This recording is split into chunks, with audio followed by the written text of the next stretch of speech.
ஒரு பக்கம் தேர்தலோட வேலைப்பாடுகள் ரொம்பவே மும்மரமா போய்கிட்டு இருக்க இந்த நிலையில நடிகரான விஜய் சேதுபதி அவர்கள் அதை சார்ந்து ஒரு வீடியோ ஒண்ணு வெளியிட்டிருக்காரு. அத பத்தி இப்ப நம்ம தெளிவா பார்க்கலாம். தமிழகம் மற்றும் புதுச்சேரியில வரும் 19ஆம் தேதி ஒரே கட்டமாவே தேர்தல் நடைபெற போகுது அப்படிங்கிறது நம்ம எல்லாருக்குமே தெரியும். சோ அதனால எல்லாரும் ஓட்டு போடுங்க அப்படிங்கறத ஒரு வீடியோல ரொம்பவே அழகா சொல்லியிருந்திருக்காரு. என்ன அந்த வீடியோல சொல்லியிருக்காருங்கிறத நம்ம இப்போ பார்க்கலாம். அந்த வீடியோல அவர் கூறினதுல ஸ்டார்டிங் என்ன சொல்லியிருக்காருன்னா, அன்பார்ந்த வாக்காளர் பெருமக்களே, எப்படி இருக்கீங்க? நம்ம எல்லாருமே ஆசையா எதிர்பார்த்து காத்திருந்த தேர்தல் வந்துருச்சு. வழக்கமா தேர்தல் வரும்போது எல்லாருக்கும் ஒரு மனநிலை இருக்கும். அதாவது யாரு வந்தா நமக்கு என்ன, இல்ல யாரு காசு கொடுக்கறாங்களோ அவங்களுக்கு ஓட்டு போடுவோம், இல்லாவிட்டா ஓட்டு போட்டு என்ன ஆக போகுது இப்படின்னு நிறைய விஷயங்களை யோசிப்போம். இந்த மாதிரி மனநிலைகள்லாம் தூக்கி ஓர வச்சுட்டு நாம இல்ல நமக்காக இல்லாவிட்டாலும் கூட நம்ம குழந்தைகளோட எதிர்காலத்துக்காவது, நம்ம அடுத்த தலைமுறையோட எதிர்காலத்திற்காவது நிச்சயம் ஓட்டு போடணும் அப்படிங்கறத நினைச்சுக்கோங்க. காசு வாங்கிட்டு ஓட்டு போடுவதோ, காசு வாங்கிட்டு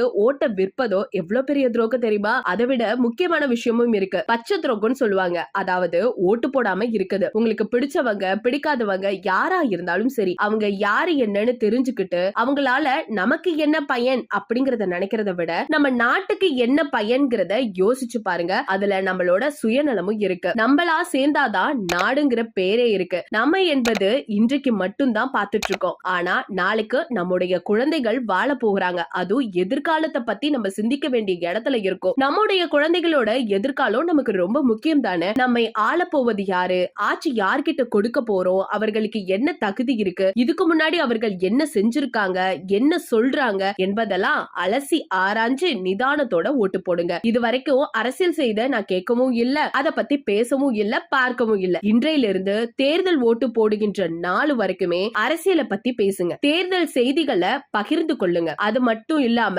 நிறைய விவாதத்தை வச்சுக்கோங்க. ஓட்டு போடும் தினத்துல ரொம்பவே தெளிவா சிந்திச்சு உங்களுக்கு சரின்னு பட்டா மட்டும் அந்த விரல்ல மை வச்சு வாக்களிங்க அப்படின்னு விஜய் சேதுபதி அவர்கள் சொல்லியிருக்காரு. இவர் சொல்றது முழுக்க முழுக்க உண்மையான ஒரு நிகழ்வு தான். சோ கண்டிப்பா யார் ஆட்சி செய்ய போறாங்க அப்படிங்கிறது நமக்கு தெரியாது. ஆனா ஒரு பர்சனை தேர்ந்தெடுக்கிறோம் அப்படின்னா யோசிச்சு நிதானமா போடணும் அப்படின்னு விஜய் சேதுபதி சொல்லியிருக்க இந்த ஒரு விஷயம் இன்னைக்கு சோசியல் மீடியால பயங்கர வைரலா ஷேர் ஆகிட்டு வந்துட்டு இருக்கு. இத பத்தி நீங்க என்ன நினைக்கிறீங்க? விஜய் சேதுபதி சொன்னது சரியா தப்பா அப்படிங்கறத மறக்காம நம்ம கமெண்ட் செக்ஷன்ல ஷேர் பண்ணிக்கோங்க. இது போல பல அப்டேட்ஸ் தெரிஞ்சுக்க நம்ம சேனலை சப்ஸ்கிரைப் பண்ணி வச்சுக்கோங்க.